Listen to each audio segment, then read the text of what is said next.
اخبار خفيفة. ريحة الدونتس بالنسبة لك تصنفيها على انها حلوة ولا وحشة؟ لا، بالنسبة لي الدونتس ريحة حلوة طبعا. الدونتس عموما او المخبوزات او الكيكات دي الروائح المفضلة بالنسبة لي. حلو. الخبر اللي معانا النهاردة بيقول ان واحد في امريكا رفع قضية على شركة دانكن دونتس، يعني المخبز بتاع دانكن دونتس مش دانكن دونتس نفسهم، يعني عشان خاطر مخليين ريحة المدينة بتاعته كلها ريحتها دونتس. معقول؟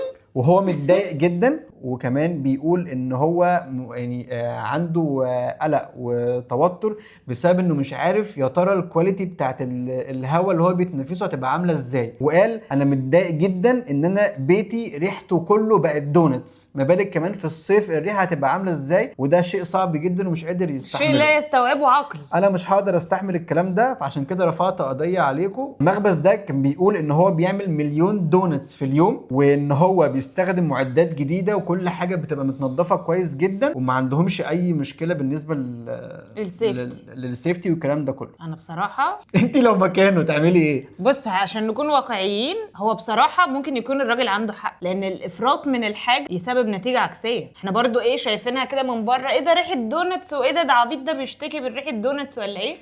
بس هو بجد لو لقيت الموضوع زاد عن حده، انت فعلا ممكن تحس ان انت لا قرفان. زي مثلا لما حد يقعد ياكل حاجات كتير قوي قوي قوي قوي، طبيعي هيزهق منها هيجزع. وهيقرف. انت بقى بتشم ريحة دونتس، طبعا ريحة الدونتس فانيليا سكر، فالروائح الكتيرة دي ممكن فعلا تكون مسببة ازعاج لحد. فانا يعني الصراحة يعني هو الموضوع غريب شوية ان هو يعني تطول بيه ورفع قضية والكلام ده، بس شايفه ان هو ممكن يكون عنده حق على فكره لو الموضوع زاد. انا شايف ان انا اروح أجرب بنفسي. اقيم بنفسي، اشوف هل الريحه دي وحشه ولا حلوه الصراحه. واروح اكل كام دونتس كده برضو في السريع عشان اعرف اقيم مظبوط.